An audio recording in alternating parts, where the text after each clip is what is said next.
Hello, I'm back in the Peak District today.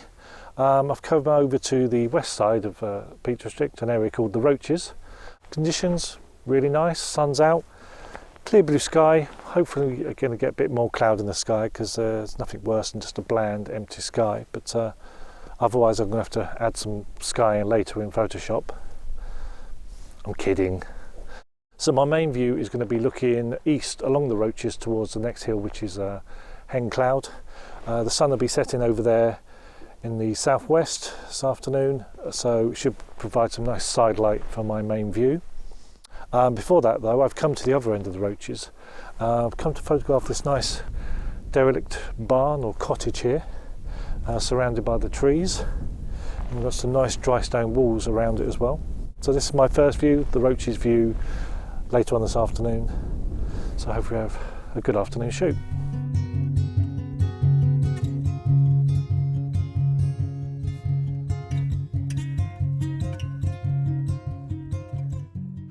So I've walked around to the other side of the barn now to have the sun shine across onto it.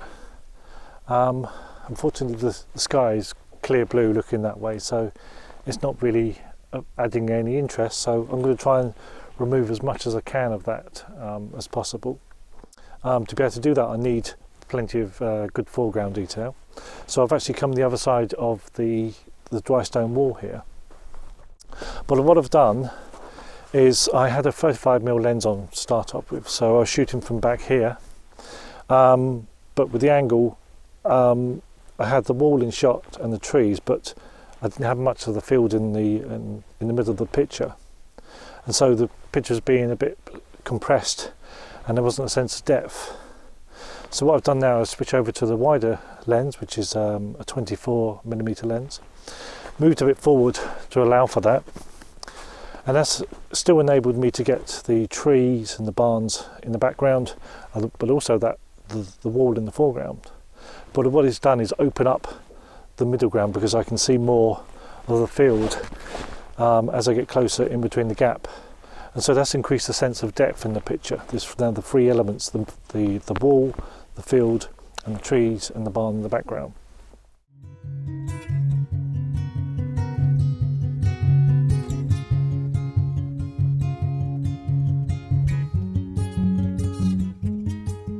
The thing I'm doing is, as you can see, I'm shooting with the camera on a tripod.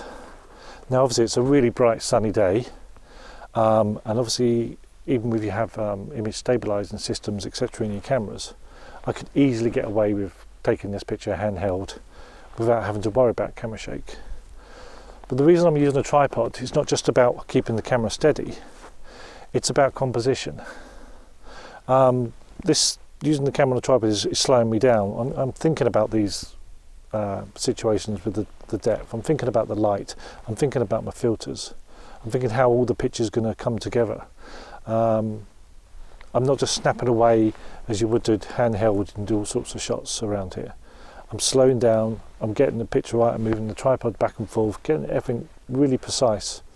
So it's a composition aid as well as a camera, something to hold the camera steady on. And it's something you should use in your landscape photography for that very reason.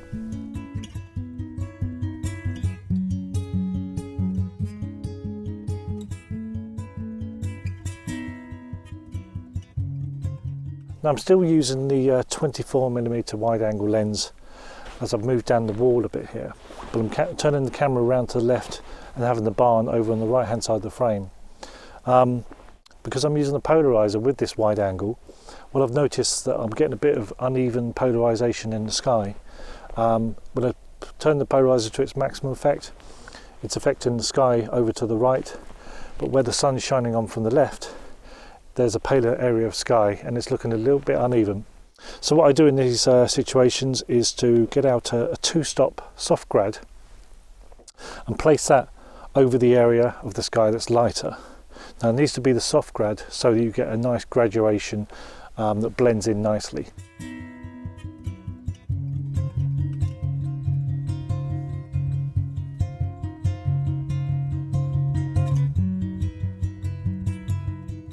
I wanted to try a vertical portrait shot, but obviously I don't want to start including too much sky again because it's still just plain blue up there even though it's polarized.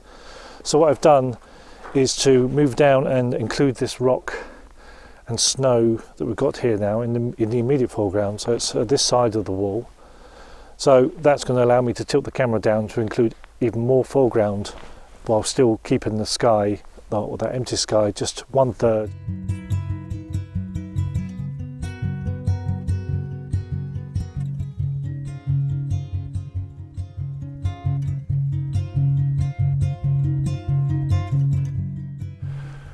Well, I've walked up the hill a bit more now, past that first cottage, and I found this second, even more derelict building here. But what I like about this one, still got its window up there, square window framed at the top there, standing. And what I thought, there's a tree over there, lone tree, standing on all its own, as lone trees usually do, and window. Tree, window. I reckon there's a cheeky little shop to be had here. What do you reckon?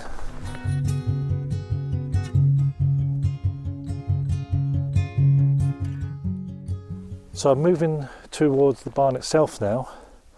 I found this nice little view, slightly more oblique angle to the barn, and I seem to have scared the sheep off a bit, but at least we've got a clear view. Sticking with the wide angle lens, I'm going for a square format here because we've got this nice bit of lying snow down on the ground here. It's creating a nice little S shape through the foreground with the barn framed with the trees beyond. Nice square format, kind of just frames up itself there, very simple.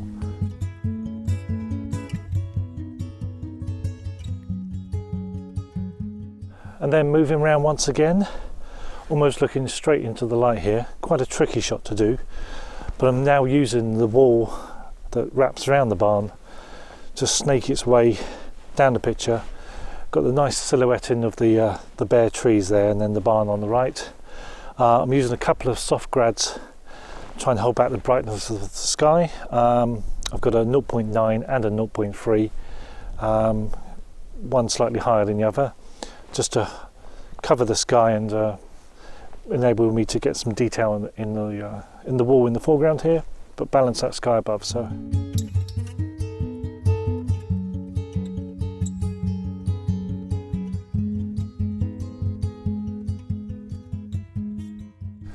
So with that location done, is off to the other end of the Roaches to do the main afternoon view.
Okay, well, we're up the top now then. Wonderful views. Just got to decide now where to set up. I've got an enthusiastic bunch of school kids just down there to avoid. But yeah, that's the main view. That's Hen Cloud in the background there. And this is the edge of the Roaches. So it's just a case of finding some foreground within these rocks. Multitude of choices to see which works out best.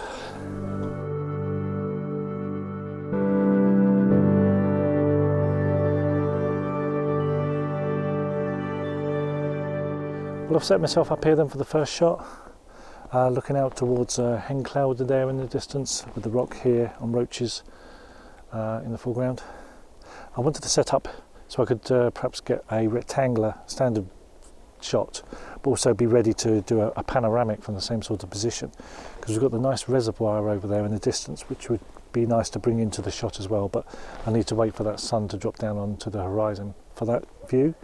So the shot I've got here then is bringing this wall in here from the left hand side, which is creating another triangular type of shape here, complementing the two triangles of the main rocks there. Of using the a polarizer again on the wide angle lens, try and boost that colour, blue in the sky. We haven't got much cloud unfortunately, so I'm trying to enrich the colour that is there, and then balance that up again, because using it with a wide angle and because we're almost looking towards the sun, so it's very bright on the right hand side of the frame. So it's a 0.9 and a 0.3 soft grad to try and bring that contrast down. But that's looking pretty good for the first shot. I have to see how that looks in a panoramic very soon.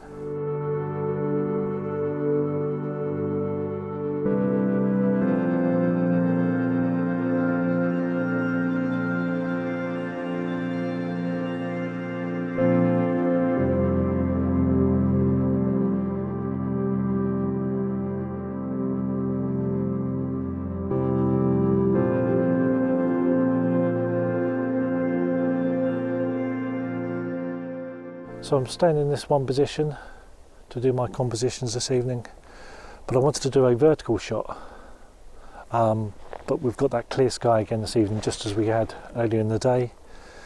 So what I've done, I've moved over further closer to the wall, so I can frame up a vertical shot and just have a smidgen of sky in the frame for context, but I'm really using this wall to lead the eye into the picture.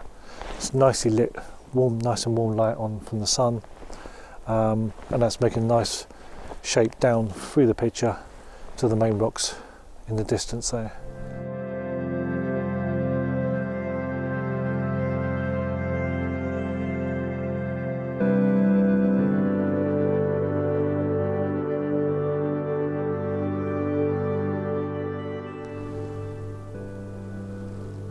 So with the sun setting, it gives me just enough time to get down to the car before it gets dark.